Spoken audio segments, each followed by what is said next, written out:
My husband said, "Stop acting like you own me. You don't get to tell me where I go or who I'm with." Everyone laughed. I just smiled and said, "You're right. We're not together anymore." When he came home that night, his key didn't work. The locks were changed. The neighbor told him something he'll never forget. They laughed for 17 seconds. I counted each one while standing frozen in my burgundy dress, champagne flute trembling in my hand as Carter's words hung in the decorated conference room like a banner of my humiliation. "Stop acting like you own me, Ruby. You don't get to tell me where I go or who I'm with." 20 colleagues from his company had witnessed my husband publicly dismantling our marriage, their amused faces blurring through tears I refused to let fall. Now at 5:45 a.m. the morning after, I stood in our 19th floor apartment making his coffee with the mechanical precision of someone planning a careful demolition, the locksmith's business card already tucked in my pocket, my phone showing 3 missed calls from the divorce attorney I'd contacted from the parking lot while those 17 seconds of laughter still echoed in my ears. The coffee maker gurgled its familiar morning song while Carter slept undisturbed in our bedroom, blissfully unaware that his theatrical performance had triggered something irreversible. 2 sugars, no cream. I'd made this exact combination 5,110 times over 14 years. This would be the last. My hands moved through the routine while my mind replayed every detail from the party.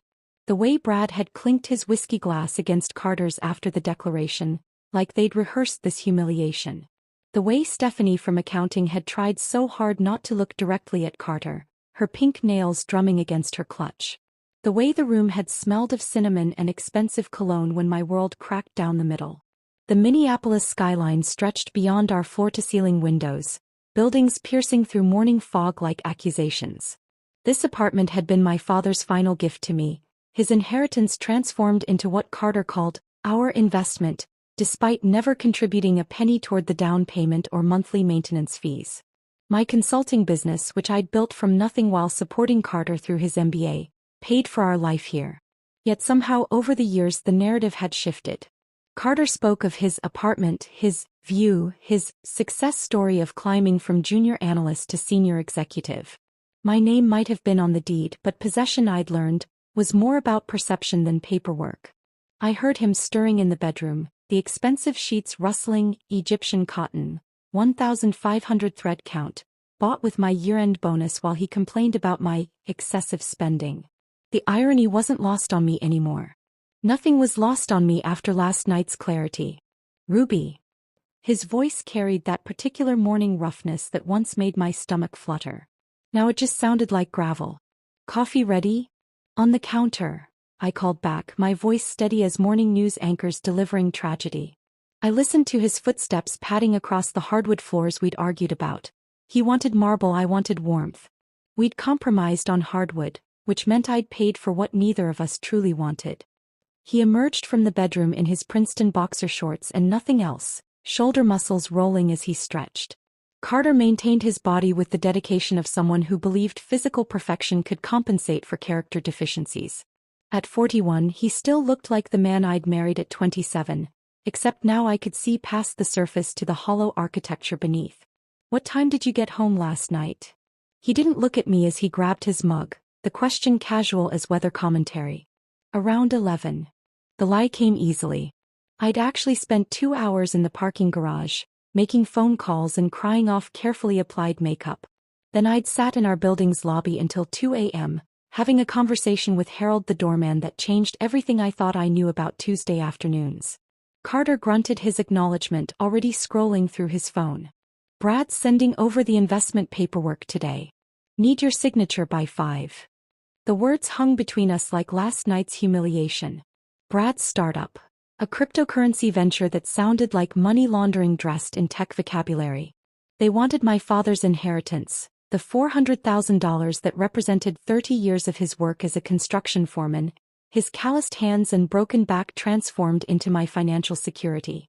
Carter had been mentioning it for weeks, each time more insistent, less asking than informing.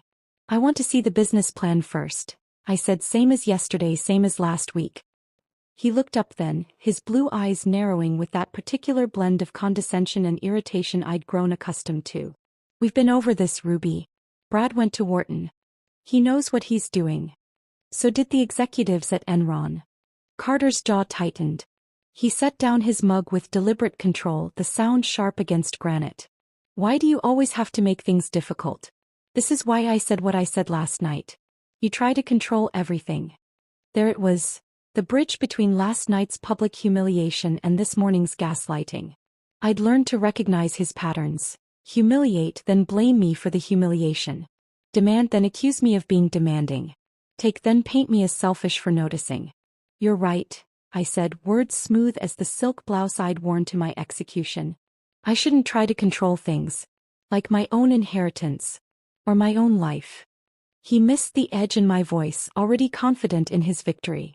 Exactly. When you're reasonable, everything works better.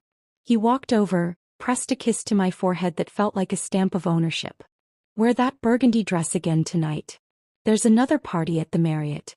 Client thing. My stomach turned. The same dress as last night? It looked good on you. Powerful. He said the last word with a smirk, remembering the saleswoman's comment I'd foolishly shared. Besides, these clients weren't at yesterday's party. No one will know it's the same dress. Except I would know.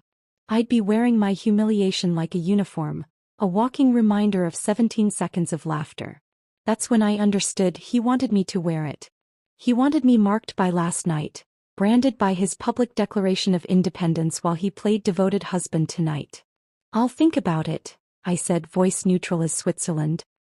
He was already walking back to the bedroom, dismissing me with the confidence of someone who'd never had his locks changed. Don't overthink it, Ruby. It's just a dress. But it wasn't just a dress. It was everything. Every small surrender, every swallowed objection, every time I'd made myself smaller so he could feel bigger. The burgundy dress was just the latest uniform in a long line of costumes I'd worn in the theater of our marriage, where Carter directed every scene and I'd forgotten I could walk off stage. My phone buzzed. Alexandra, the divorce attorney, texting, "Room in my schedule at noon if you're ready to proceed." I looked at the locksmith's card on the counter, then at Carter's coffee mug with his lips prints on the rim, finally at the sunrise painting our apartment gold. Everything looked different in this light. Temporary, changeable, like a stage set waiting to be struck. Actually, I called toward the bedroom loud enough for him to hear over his shower. I know exactly what I'm wearing tonight. What he didn't know was that I'd be wearing it in my apartment with my locks, living my life. The 17 seconds of laughter had stopped echoing. What remained was the sound of my own heartbeat, steady and certain, counting down to freedom. Carter's hand pressed harder against my lower back as we entered the Marriott's grand ballroom, his fingers spreading across the burgundy fabric like he was marking territory. The pressure felt different now, not protective but possessive, the way someone might grip a briefcase full of money. The room sparkled with holiday decorations that someone had spent a fortune on, gold garlands, crystal centerpieces, and enough twinkling lights to power a small neighborhood. The smell of expensive perfume mixed with bourbon and that particular scent of corporate ambition. Sharp, metallic, desperate. "Remember," Carter murmured against my ear, his breath hot with the whiskey he'd already consumed in the limo, "these are important clients. Try to be pleasant." Pleasant. The words stuck in my throat like swallowed glass. After last night's humiliation, after 17 seconds of his colleagues laughing at me, he wanted pleasant. I was about to respond when I saw her, Stephanie from accounting, standing near the bar in a burgundy dress so similar to mine it couldn't be coincidence. The neckline plunged lower, the hem rose higher, but the color was identical. She stood with her back to us, blonde hair cascading down her spine like a waterfall of betrayal. Melissa, Brad's wife, appeared at my elbow with 2 champagne flutes. Her eyes darted between Stephanie and me, her face cycling through expressions like a slot machine before landing on pity. "Ruby, you look lovely," she said, handing me a glass while obviously struggling not to stare at the matching dresses.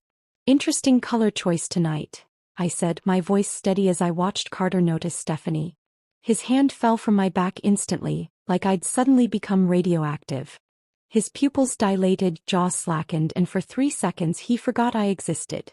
In those 3 seconds I saw our entire marriage. Every late meeting, every Tuesday afternoon, every text he'd hidden by tilting his phone away. Stephanie turned then, her eyes meeting mine over Carter's shoulder. She had the decency to look uncomfortable, her cheeks flushing as she registered our matching dresses. But she didn't move away. Instead, she lifted her chin slightly, a silent declaration of war disguised as confidence. The diamonds in her ears, new, expensive, familiar, caught the light. They looked exactly like the ones Carter had said were for his mother's birthday last month. "Those are beautiful earrings," I said to Melissa, though my eyes never left Stephanie. "Amazing how some women can wear expensive jewelry to work events. Must be nice to have that kind of income." Melissa coughed into her champagne. Brad materialized beside his wife, his face already flushed with alcohol and barely contained excitement. "Carter, ready to make history with this startup? Just need Ruby's signature and we're golden." "My signature. My father's money. My inheritance funding their boys' club fantasy while Carter's mistress stood 10 feet away wearing my color and his diamonds." The room suddenly felt too hot, too bright, too full of people who saw me as nothing more than a checkbook with legs. "We should discuss the business plan first," I said, my voice cutting through their enthusiasm like cold water. "I haven't seen any documentation. No revenue projections, no market analysis, nothing but promises and Wharton credentials." Carter's face darkened, that particular shade of red that preceded his worst moments. "Ruby, we've discussed this." "No, you've talked. I've listened. There's a difference." I took a sip of champagne, letting the bubbles give me courage. "It's $400,000, Carter. My father's." "Our money," he interrupted, his voice rising enough that nearby conversations paused. "It's our money, Ruby. Or have you forgotten what marriage means?" Brad laughed nervously, trying to defuse the tension. "Hey, let's not turn business into..." "Into what?" I asked, turning to face him fully. "Into due diligence? Into protecting assets? Into asking basic questions about where nearly $500,000 is going?" The room had grown quieter, that particular hush that falls when people sense drama brewing. Stephanie had moved closer, pretending to examine a painting on the wall while obviously eavesdropping. Her perfume, something French and excessive, made my stomach turn. Carter grabbed my elbow, his fingers digging in hard enough to bruise. "You're embarrassing me," he hissed. "I'm embarrassing you?" The laugh that escaped me sounded hollow, brittle. "That's rich, considering last night." His grip tightened. "Last night was nothing. You're being dramatic." 17 seconds, I said quietly. "Your colleagues laughed at me for 17 seconds. Because you were being controlling." His voice boomed now, all pretense of privacy abandoned. The jazz quartet actually stopped playing, the saxophone cutting off mid-note. "You always do this, Ruby. You act like you own me, like I can't make a single decision without your permission." The entire room was watching now. 50, maybe 60 people in designer clothes holding drinks worth more than most people's daily wages, all witnessing round 2 of my public humiliation. Stephanie had turned fully toward us, her expression unreadable but her body language screaming anticipation. Carter's finger jabbed toward my chest, not quite touching but close enough to feel aggressive. "Stop acting like you own me, Ruby. You don't get to tell me where I go or who I'm with." There was the same words as last night, but this time with an audience of clients instead of colleagues. This time with his mistress watching. This time with everyone waiting to see if I'd crumble or fight. The champagne flute in my hand trembled slightly as I set it down on the nearest table. The click of glass on marble sounded like a gavel falling. Inside, I was fragmenting into a million pieces. 14 years of marriage, of trying, of making myself smaller so he could feel bigger, all shattering at once. But outside, my hands were steady, my voice clear. "You're right," I said loud enough for everyone to hear. "We're not together anymore." The silence that followed was complete, absolute, the kind that makes your ears ring. Carter's triumphant expression, because he'd thought he was winning this public argument, shifted to confusion. His mouth opened, closed, opened again like a fish gasping for air. "What did you just say?"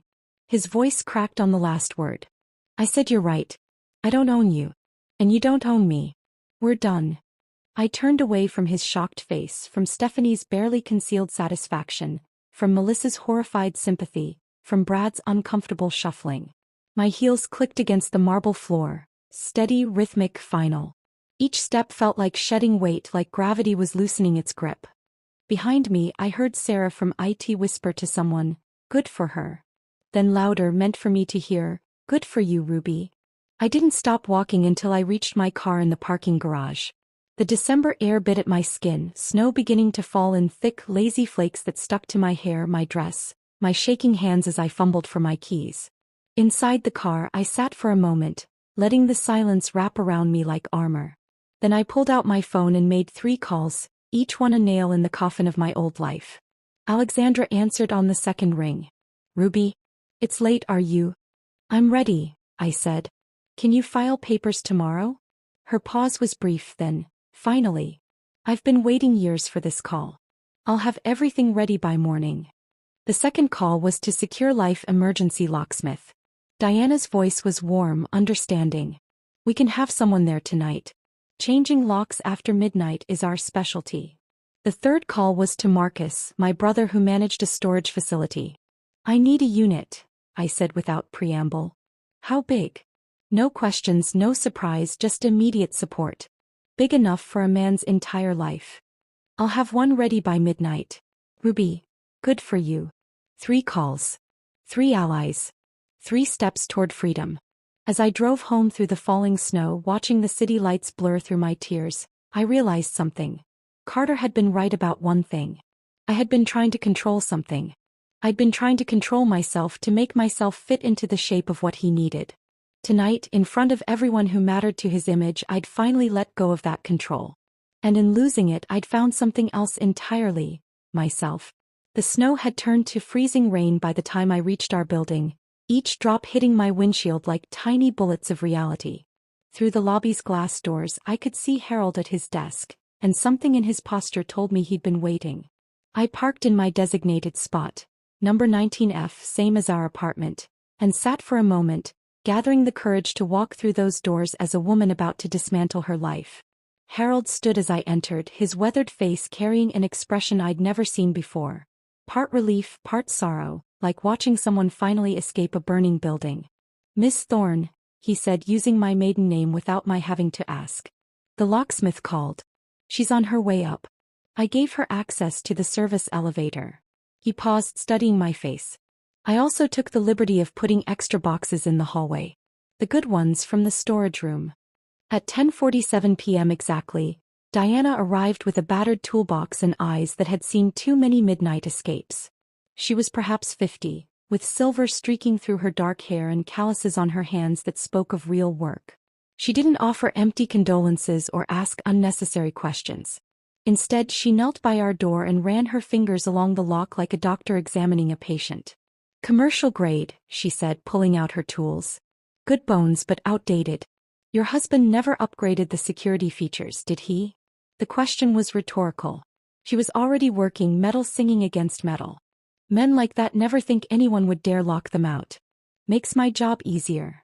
As she worked, her story unfolded in quiet fragments between the sounds of pins clicking and tumblers turning. Her ex had locked her out 17 years ago, changed the locks while she was at her mother's funeral. Came home to my entire life on the lawn in garbage bags. In the rain. He tested the new deadbolt, solid and unforgiving. Learned locksmithing after that. Figured if I couldn't control much else, I could at least control who got through my door. The new keys she handed me were different from the old ones. Heavier, with edges that bit into my palm. Military grade, she said with satisfaction. These babies can't be duplicated at some corner shop. You want copies, you come through me. He pulled out a business card. My personal number's on the back. For emergencies. Or just to talk. While Diana packed her tools, I began the systematic archaeology of ending a marriage. Each item of Carter's required examination, classification, preservation.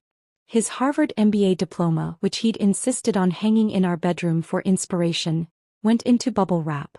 I grabbed a Sharpie and wrote on the box, educated but not enlightened. The Rolex I'd bought him for our 10th anniversary, 3 months of my consulting fees, went into its original box with a note, "Time's up." My movements were methodical, almost therapeutic. Each labeled box was a small act of revolution. His collection of first-edition business books became unread trophies. The golf clubs he'd bought with what he called his bonus but was actually our tax refund were tagged borrowed dreams. Then, behind his golf bag, my fingers found something that stopped me cold. A pink cashmere scarf, soft and expensive, reeking of Stephanie's perfume. I held it up to the light, this evidence of Tuesday afternoons I'd pretended not to know about. Instead of rage, I felt something closer to relief. Confirmation was its own kind of freedom. I folded it carefully, placed it in its own box, and labeled it Tuesday afternoons, personal property of your accounting department. Harold appeared in my doorway, having used his master key. I brought a dolly, he said simply, then began loading boxes without being asked. We worked in comfortable silence until he finally spoke, his words careful but necessary. Miss Thorne, I need to tell you something. He adjusted a box, not meeting my eyes. I've worked here 15 years. Seen all kinds of people, all kinds of marriages. Your husband, he thinks because he tips well at Christmas, gives me Celtics tickets sometimes, that I'm blind. But I see everything. Every Tuesday when you're at Pilates, that woman from his office comes here. Takes the service elevator. Stays exactly 90 minutes. The information should have hurt, but it just felt like confirmation of a test I'd already failed. How long? I asked. 6 months, maybe 7. Started right after your father's funeral. He finally looked at me, anger flashing in his usually kind eyes.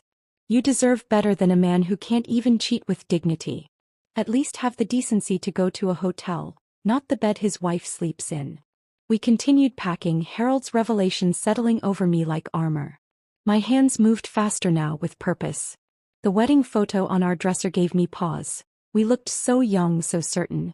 I allowed myself exactly 3 minutes to mourn those people, to grieve the couple who'd believed in forever. Then I wrapped it in newspaper and added it to a box labeled Fiction, a love story. By 11:30 p.m., the apartment looked like a crime scene where only one person's belongings had been murdered. Every trace of Carter had been boxed, labeled, and moved to the hallway. I sat at my laptop, crafting the email that would serve as both evidence and manifesto. The subject line read, Transparency and Truth, a necessary update.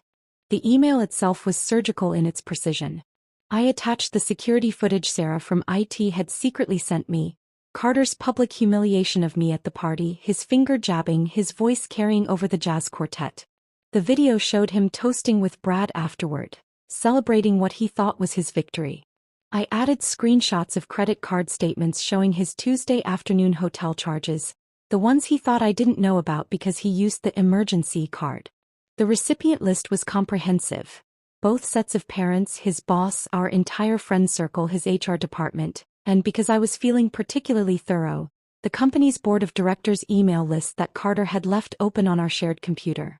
My finger hovered over the schedule send button. 2:30 a.m. seemed right.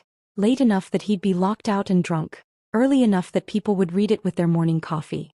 Diana had finished installing the new lock mechanism on the door. All done, she announced, testing the handle one final time. Your fortress is secure. I walked her to the elevator, Harold following with her tools. As we waited, Diana turned to me with eyes that understood everything without explanation. The first night's the hardest, she said quietly. You'll want to undo it all, to go back to the familiar pain. Don't. Tomorrow you'll wake up and realize the air tastes different when you're not suffocating. The elevator arrived and she stepped in with Harold, who was heading back to his desk. Just before the doors closed, Harold said, I'll be at my desk all night, Miss Thorne. If you need anything. Even just to know someone else is awake. I stood in the hallway, surrounded by the boxes containing Carter's life, my phone in my hand with the email ready to send. The apartment behind me was mine now. Legally it always had been, but now it felt true. At exactly 11:45 p.m. I pressed send, watching the confirmation message appear. Email scheduled successfully. 15 minutes to midnight. In 2 hours and 45 minutes, Carter would discover his keys didn't work. In 2 hours and 46 minutes, everyone would know why. For now, though, I had these 15 minutes of perfect quiet, standing in my hallway with my new keys heavy and real in my hand. The locks had been changed, the emails scheduled, the boxes packed. The midnight operation was complete and I was finally secure. Midnight arrived with the soft chime of Margaret Henderson's grandmother clock, the sound drifting through the thin wall between our apartments. I stood alone in my newly secured space, running my fingers over the fresh keys Diana had left, when I heard a door open in the hallway. Through my peephole, I watched Margaret emerge from 19G in an emerald silk robe and matching slippers, carrying a silver tea service as if midnight visits were perfectly routine. She paused at the boxes lining the hallway, examining my labels with the careful attention of someone appraising evidence. Her fingers traced the words on one box, Tuesday afternoons, and a knowing smile crossed her face. She knocked on my door with 3 precise taps. "Miss Thorne," she said when I opened the door, using my maiden name without explanation. "I believe we have some time before the main event. Would you join me for tea?" Her apartment was exactly what I'd imagined, book-lined walls, oriental rugs over hardwood, and the kind of furniture that whispered old money and good taste. She set the tea service on a mahogany coffee table and gestured for me to sit in a wingback chair that probably cost more than Carter's monthly car payment. "I was a judge for 30 years, Margaret said, pouring Earl Grey with steady hands. "Presided over every kind of human cruelty you can imagine. But the cases that haunted me weren't the dramatic ones, the crimes of passion or sudden violence. It was the slow erosion of a woman's spirit, the daily diminishment disguised as marriage."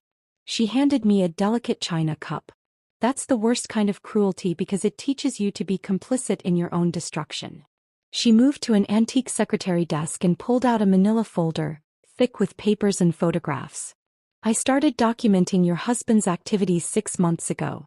Not out of nosiness, you understand, but out of concern." She spread the contents across the coffee table. Photographs with timestamps, dates carefully noted in her precise handwriting. "Every Tuesday 1:15 p.m. The blonde arrives separately, takes the service elevator. Your husband follows 10 minutes later. They leave the same way separately around 2:45.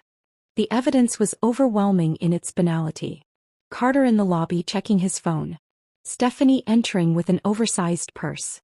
The two of them accidentally captured in the same frame near the elevator, carefully not acknowledging each other. Margaret had built a case with the thoroughness of someone who understood how truth needed documentation to become justice. "Why?" I asked, my voice barely above a whisper. "Because I was you once," Margaret said simply. 40 years ago, different husbands, same story. But back then nobody documented anything. Nobody helped. Women just disappeared into their marriages and nobody asked questions until they turned up in my courtroom, broken and without proof." He touched one of the photographs. "I promised myself I'd never let another woman go through that alone if I could help it."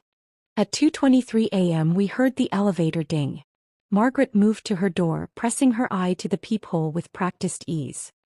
"He's here," she whispered, gesturing for me to join her.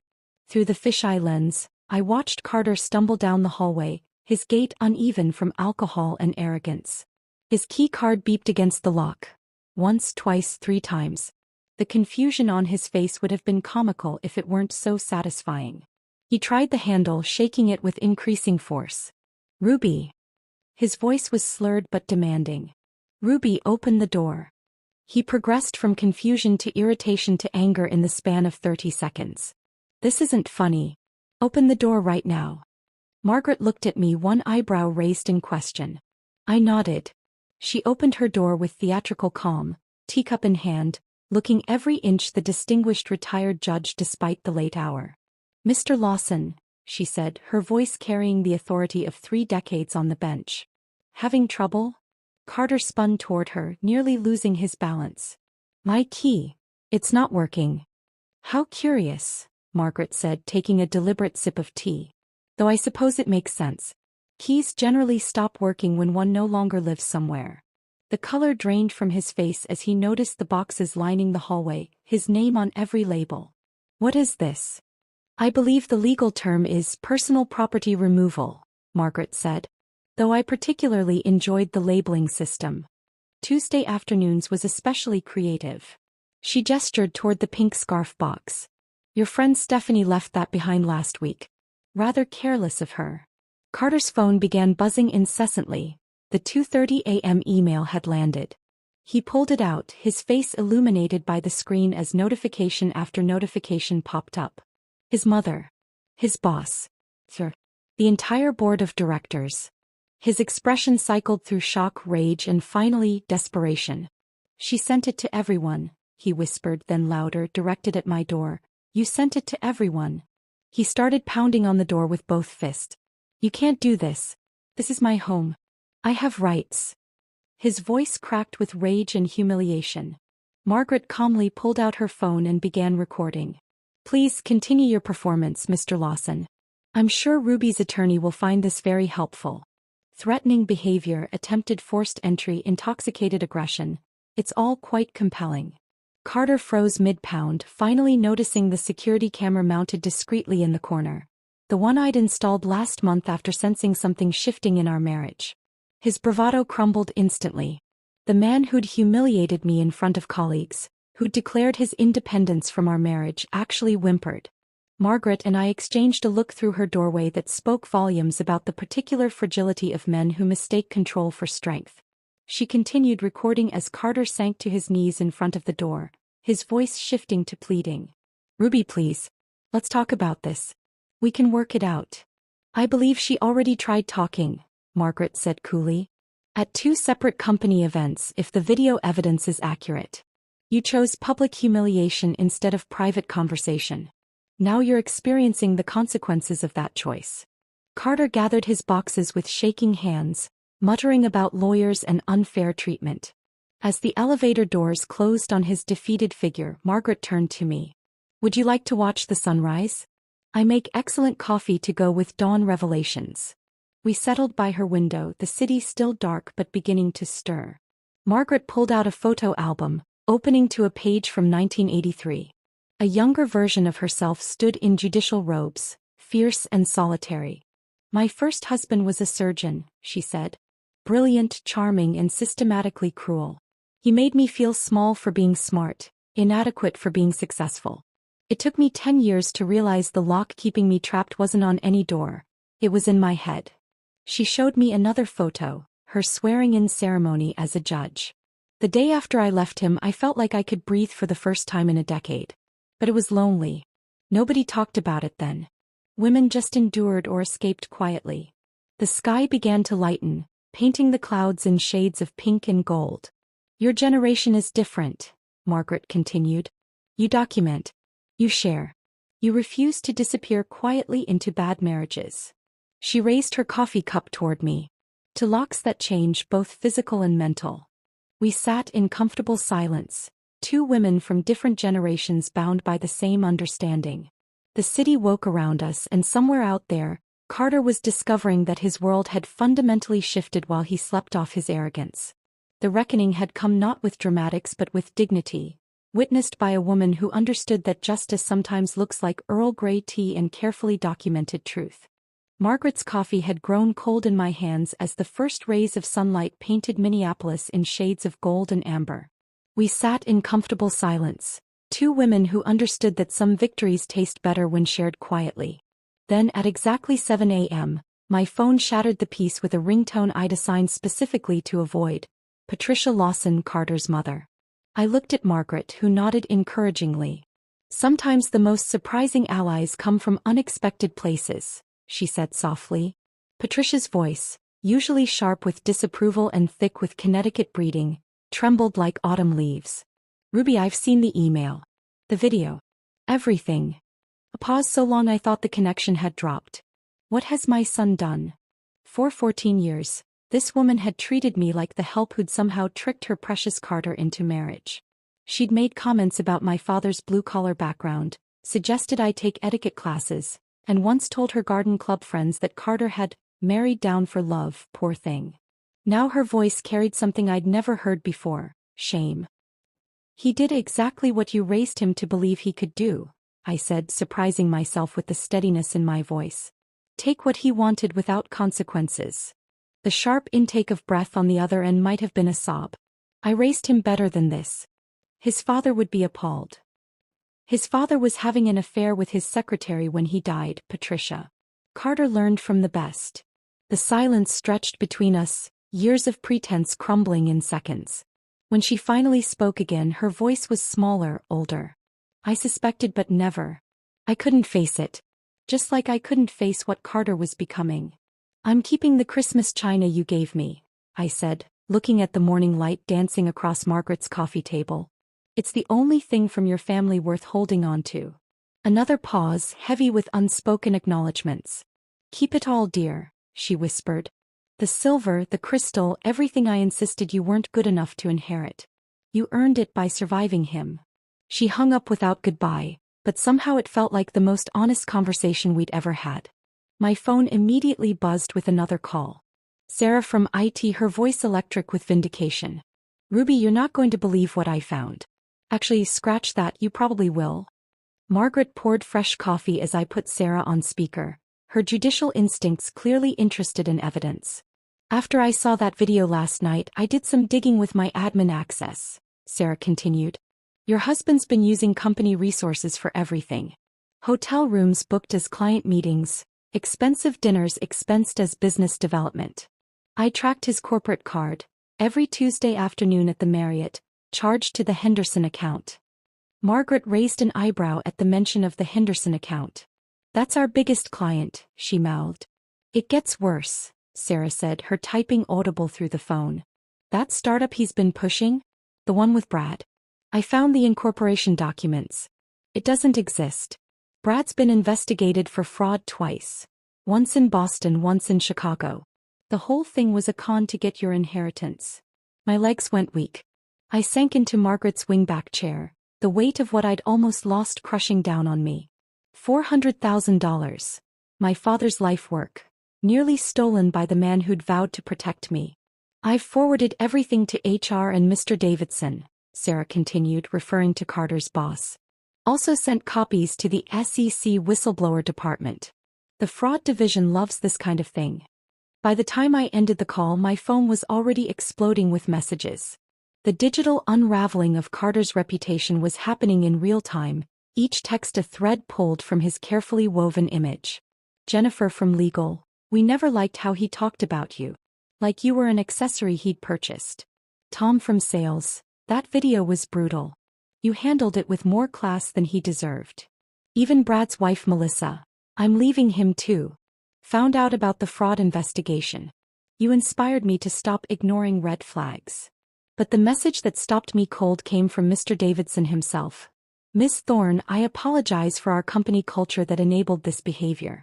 Mr. Lawson's employment is under review pending investigation of expense fraud. Would you consider consulting for us?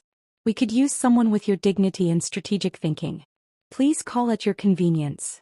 I screenshot everything, creating my own evidence folder.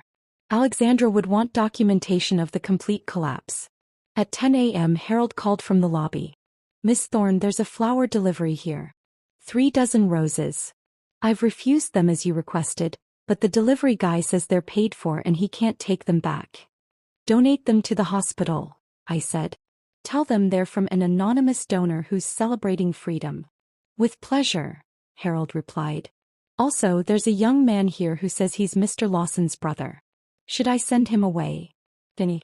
Carter's younger brother, the one who just finished law school. Send him up, I said, curious what Carter had promised him. Margaret offered to leave, but I asked her to stay. Witnesses are always valuable, she said with the judge's wisdom. Danny arrived looking uncomfortable, his resemblance to Carter softened by genuine embarrassment.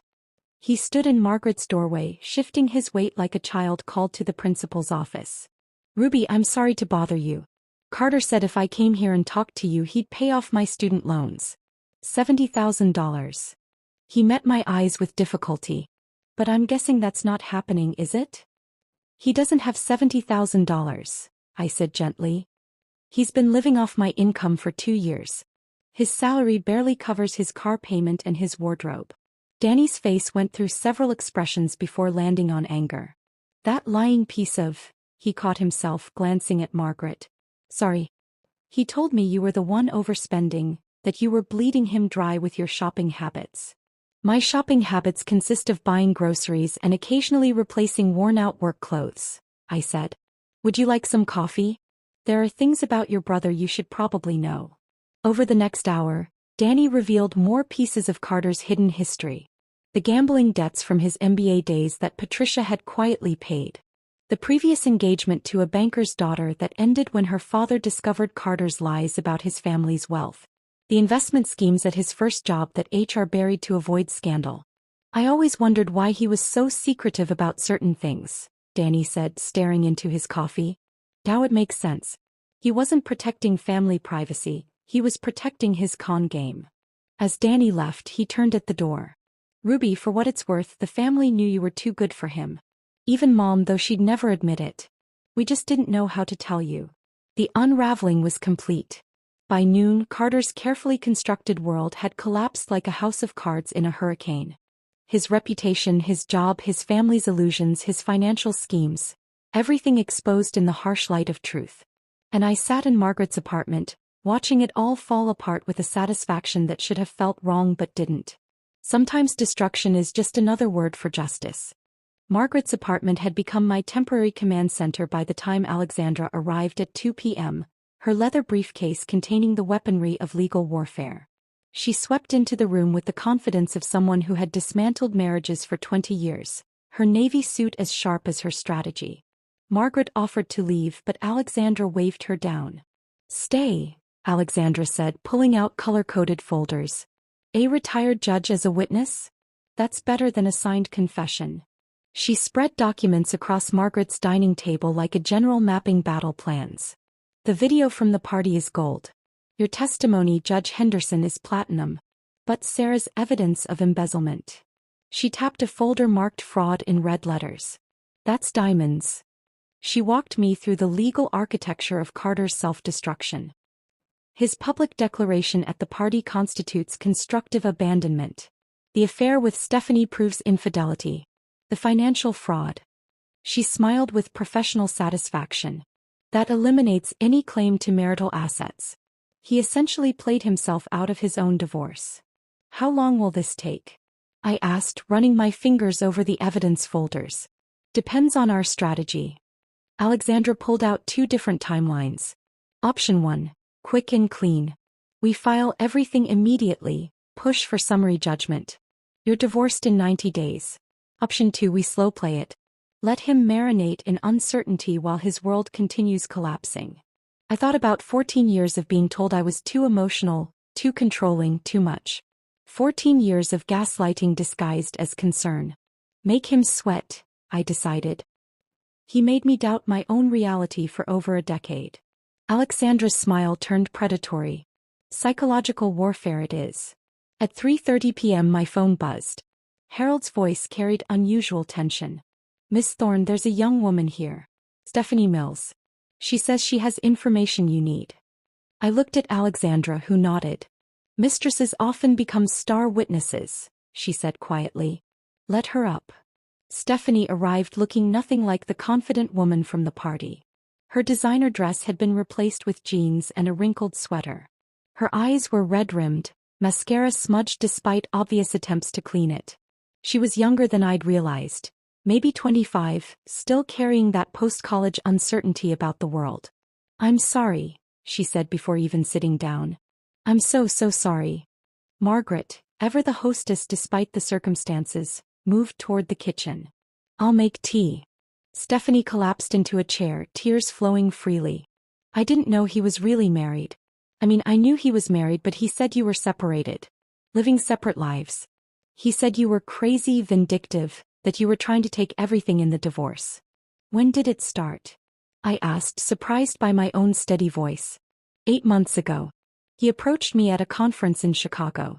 Said his marriage had been over for years, but his wife, you, wouldn't accept it. He painted himself as this victim trapped by a controlling woman. She accepted the tea from Margaret with shaking hands. He was so convincing. He showed me around your apartment like he owned it, talked about selling it after the divorce was final. Alexandra pulled out her phone. "Would you be willing to repeat this on record?" Stephanie nodded, wiping her nose with a tissue Margaret provided. "He promised me everything. A promotion to senior accountant, marriage once the divorce was done, a life together funded by the sale of the apartment." She looked directly at me.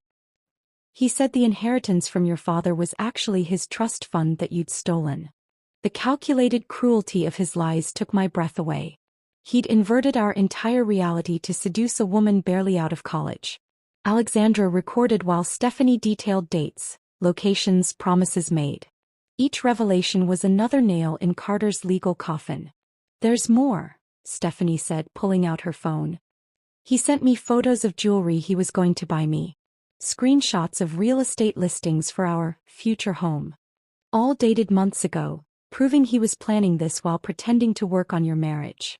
My phone rang, Marcus, my brother. His voice was tight with controlled fury. Ruby, you need to know something.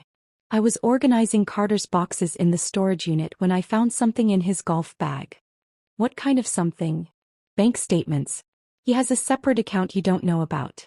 He's been siphoning money from your joint account for 3 years. Small amounts, 500 here, 800 there. It adds up to almost $40,000. The rage that flooded through me was different from the hurt of betrayal. This was clean, pure anger, like fire burning away the last threads connecting me to Carter. Send me photos of everything, I said. Already done. Ruby, I could handle this the family way. Make sure he understands consequences. No, I said firmly. The legal way will hurt him more. Criminal charges for embezzlement last longer than bruises.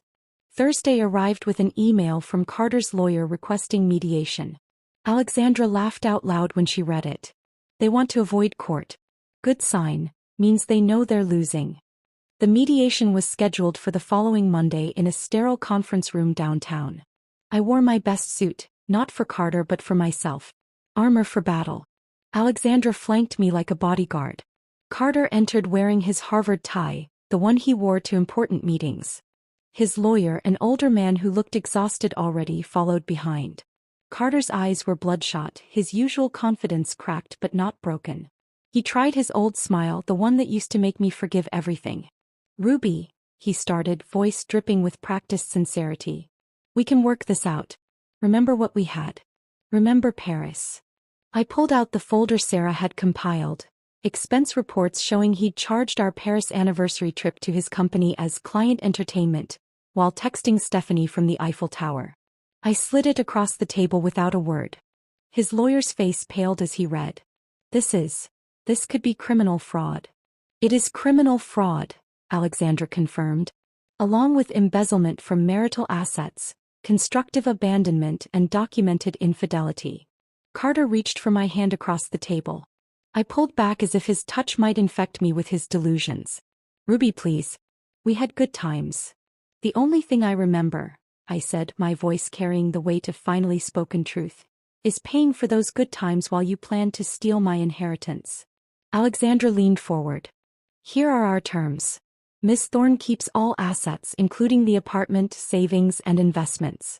Mr. Lawson keeps nothing except his personal belongings, which have already been delivered to storage.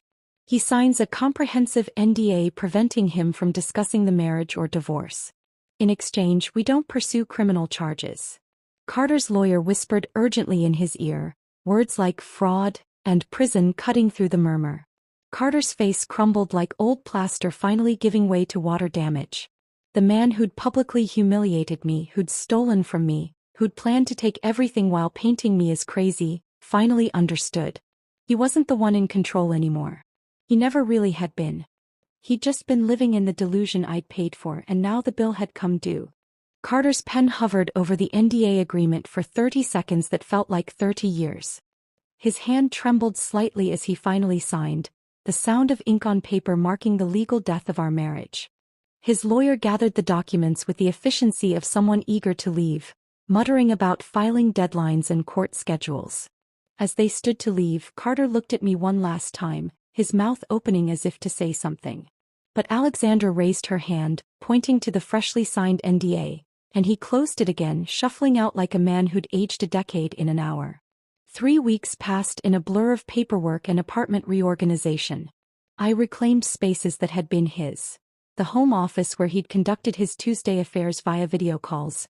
The walk-in closet that now held only my clothes spread out luxuriously. Margaret checked in daily, bringing tea and wisdom in equal measure. The building's residents had shifted from treating me as Carter's wife to Ruby Thorne, the woman who changed her own locks. The story had become building legend. New Year's Eve arrived with a snowstorm and an invitation slipped under my door. The building's annual rooftop party, handwritten by Margaret herself. You need to be seen thriving. It's not about him anymore. It's about you. I almost declined. The thought of facing a room full of people who'd witnessed my public humiliation felt overwhelming. But Margaret appeared at my door at 7 p.m. holding a jewelry box. "These were my late husband's cufflinks," she said, opening it to reveal diamonds that caught the light like trapped stars. "I had them made into earrings after he passed. He was a real man, the kind who supported his wife's success instead of stealing it." She fastened them to my ears with gentle fingers. "Wear them tonight. Let them remind you what actual partnership looked like." My dress choice was deliberate. Not the burgundy of humiliation or the black of mourning, but fire engine red. The kind of red that announces arrival, demands attention, declares war and victory simultaneously. When I looked in the mirror, I saw someone I hadn't seen in 14 years. Not Carter's wife or anyone's victim, but Ruby Thorne, 41 years old and finally fully alive. The rooftop venue sparkled with string lights and heat lamps fighting against the December cold. The moment I stepped off the elevator, conversations stuttered to a stop. Not the uncomfortable silence of scandal, but something else. Recognition, perhaps respect. Harold, dressed in his formal uniform, announced with unusual volume, "Ms. Ruby Thorne." The emphasis on my name was deliberate, each syllable a declaration. The applause started with Margaret, of course, but spread through the crowd like wildfire. Dr. Kim from 12B raised her glass. The Johnsons from 8C nodded approvingly.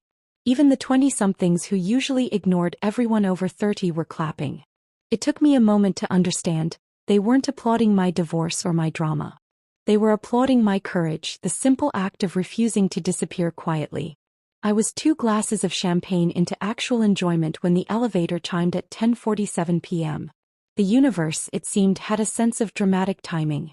Carter stepped out with Stephanie on his arm, his chin raised in that way that meant he was pretending confidence.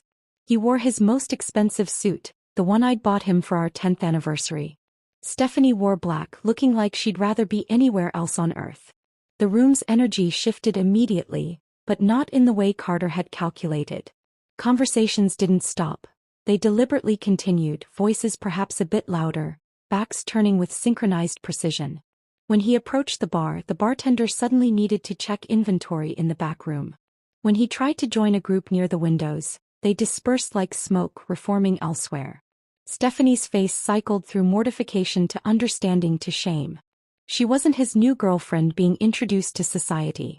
She was a prop in his revenge fantasy, and everyone knew it. When she caught my eye across the room, her expression crumbled. This wasn't what he'd promised her. Carter, red-faced and desperate, made a beeline for me. But Harold materialized from nowhere, joined by 2 other doormen I'd never seen work an event before. They formed a subtle but unmistakable wall. "Sir," Harold said, his voice carrying across the now quiet rooftop, "you're not on the resident list. I'll have to ask you to leave unless a current resident vouches for you." The silence that followed was complete.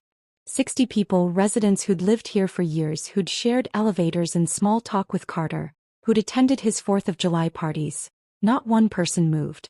Not one voice spoke up. The rejection was total, devastating in its unanimity. Carter's face went from red to purple. "This is ridiculous.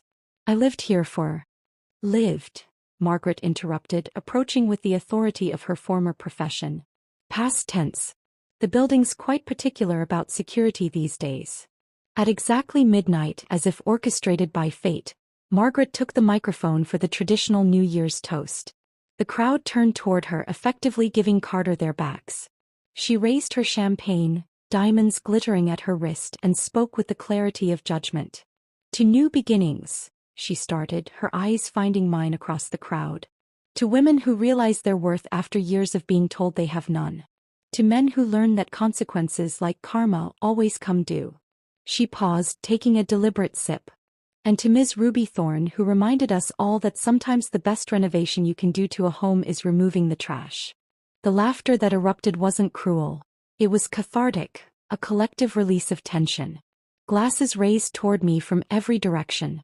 Someone started clapping again, and this time it sustained, growing into something that felt like vindication. Carter's composure finally shattered completely. "This is conspiracy. You've all been turned against me. This is illegal." But Margaret wasn't finished. She looked directly at him as if just noticing his presence. "Oh, Mr. Lawson, you're still here? How embarrassing for you." That's when Stephanie broke. She pulled away from Carter's arm, walked directly to me through the crowd that parted like water. "I'm sorry," she whispered, tears streaming. "I was an idiot. He played me just like—" She stopped, shaking her head. "I'm just sorry." She headed for the elevator without looking back. Carter, now alone and surrounded by people who'd collectively decided he didn't exist, began what could only be described as a meltdown. Sarah from IT had her phone out, recording with the steady hand of someone documenting history. He ranted about conspiracy, about his rights, about how we'd all ruined his life. "You ruined your own life," Margaret said calmly, her microphone still on. "Ruby just stopped being your cleanup crew." That's when building security arrived. Not the friendly doormen but actual security, the kind they kept for real problems. As they flanked Carter, he made one last desperate proclamation. "I'll destroy you in court, Ruby. You'll get nothing." Alexandra, who'd been quietly sipping champagne in the corner, laughed loud enough for everyone to hear. "With what money? Your assets are frozen pending fraud investigation. Your job is gone. Your mistress just publicly dumped you. Even your mother took Ruby's side." She raised her glass mockingly. "Happy New Year, Carter." As security escorted him out, the crowd turned back to me. Not with pity or awkwardness, but with something that felt like solidarity. Dr. Kim clinked her glass against mine. "Best party we've had in years," she said with a wink. The countdown to midnight began again. Margaret had actually paused it for the drama. As the numbers decreased and the ball dropped on the screen, I stood surrounded by neighbors who'd become witnesses who'd become allies. The new year arrived with cheers and champagne, and for the first time in 14 years, I celebrated without wondering what mood Carter would be in tomorrow. The fireworks faded into smoke against the Minneapolis skyline as the rooftop party continued around me, but I felt myself existing in a bubble of perfect clarity. Margaret squeezed my hand once before releasing it, her eyes carrying the satisfaction of justice served. The new year had arrived, and with it the strange sensation of being completely unanchored from my old life. Not drifting but finally free to choose my own direction. January dissolved into February, then March, each day building toward the final legal confrontation. The courthouse in downtown Minneapolis stood like a monument to other people's endings, but for me, it represented beginning. The same building where Margaret had once presided over countless divorces would now host mine. The morning of June 15th arrived gray and humid, the kind of weather that makes everything feel heavy except my heart. Carter appeared diminished in every way, his suit clearly borrowed, hanging loose on shoulders that had lost their arrogant set. His lawyer, a public defender who looked exhausted before proceedings even began, shuffled papers with the resignation of someone who knew this was just procedure. The embezzlement charges hovering over Carter's head had removed any possibility of contest. He couldn't fight without risking criminal prosecution. The judge, a woman about Margaret's age with similar sharp eyes, reviewed the documents with efficiency. "Mr. Lawson, do you contest any of the terms set forth in this dissolution?" "No, Your Honor." His voice cracked on the honorific. 12 minutes. That's all it took to legally dissolve 14 years. The gavel came down with a sound like punctuation at the end of a very long sentence. As we filed out, Carter lingered by the courthouse steps, his face working through emotions like he was trying to find the right one. "I loved you once," he said, the words falling flat in the humid air. I paused, Margaret's wisdom flowing through me like inherited strength. "No, you loved what I provided. The stability, the money, the cover for your inadequacies. There's a difference between loving someone and loving what they do for you." He opened his mouth, closed it, then walked away. His figure grew smaller against the city backdrop until he turned a corner and vanished. I knew with absolute certainty I would never see him again, and the thought brought only peace, clean and complete, like the click of a well-oiled lock. 2 weeks later, Patricia Lawson called to arrange a visit. She arrived at my apartment carrying a leather case I recognized, the family jewelry she'd guarded throughout my marriage like I might steal it. Her hands trembled slightly as she set it on my coffee table. "I was wrong about you," she said without preamble, age having worn away her capacity for pretense. "Wrong to treat you as less than. Wrong to raise a son who could." She stopped, composing herself. "I failed him, and that failure hurt you." We sat across from each other, two women examining the wreckage one man had created between them. She opened the case, revealing pieces I'd only seen in family photos. An Art Deco bracelet, pearl earrings from the 1920s, a sapphire ring that had belonged to Carter's grandmother. "These should have been yours from the beginning," Patricia said. "I withheld them out of snobbery, thinking you weren't good enough for our family. The truth is we weren't good enough for you. We would never be friends. Too much history, too much hurt. But in that moment we found understanding." She told me Carter was living with Danny now, working at an enterprise location near the airport, dating a woman named Jennifer who thought he was divorced because his wife had been unfaithful. "I hope he's learned," Patricia said, though her tone suggested she knew better. "You taught him the lesson I couldn't, that actions have consequences." Before leaving, she embraced me, not the air kisses of 14 years, but a real hug, the kind that acknowledges shared pain. "Thank you for not destroying him completely," she whispered against my ear. "I only destroyed the fiction," I replied. "The rest was always there waiting to be exposed." By September, my consulting firm had tripled its client base. The story of the woman who locked out her life had become Minneapolis business legend. Female executives sought me out specifically, wanting the strategic mind that could orchestrate such a complete reversal of power. "If you can plan a divorce like a military operation," one CEO told me over lunch, "imagine what you can do for my merger." I moved offices to a building with windows that actually opened, a detail that felt monumentally important. Fresh air whenever I wanted it, no climate control beyond my own preferences. Margaret visited weekly, and together we'd founded something unexpected. The Lock Club, a support group for women learning to control their own doors, both literal and metaphorical. "We should write a book," Margaret suggested one afternoon, watching the group of 12 women sharing stories of escape and triumph. "Call it Changing the Locks, a guide to reclaiming your life."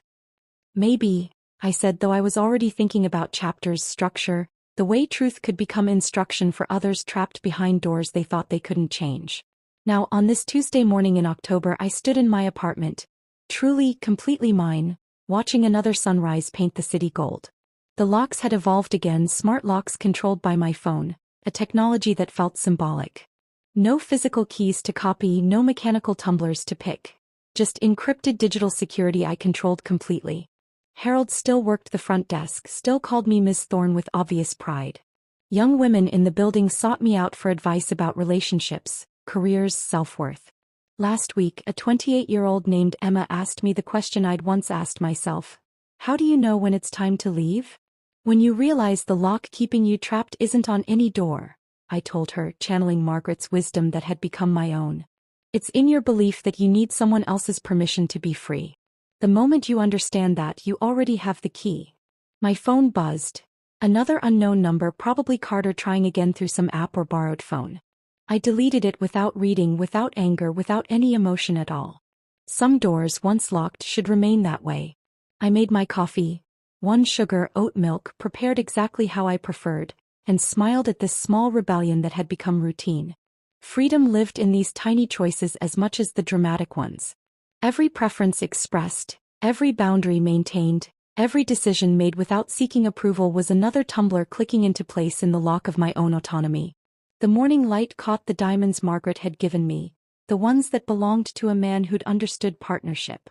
They sparkled against my wrist as I raised my coffee cup in a silent toast to endings that become beginnings, to locks that protect instead of trap, to the woman I'd become by refusing to remain who I was expected to be. The lock that changed everything wasn't just on my door. It was the one I'd finally installed in my own heart, securing my worth from anyone who might try to diminish it again. And that lock, that one would never be changed. If this story of calculated revenge and reclaimed dignity had you cheering for Ruby, hit that like button right now. My favorite part was when Margaret delivered that devastating midnight toast, calling out Carter's presence with perfect judicial timing. What was your favorite moment of Ruby's transformation? Drop it in the comments below. Don't miss more gripping stories of courage and comebacks. Subscribe and hit that notification bell so you never miss an upload.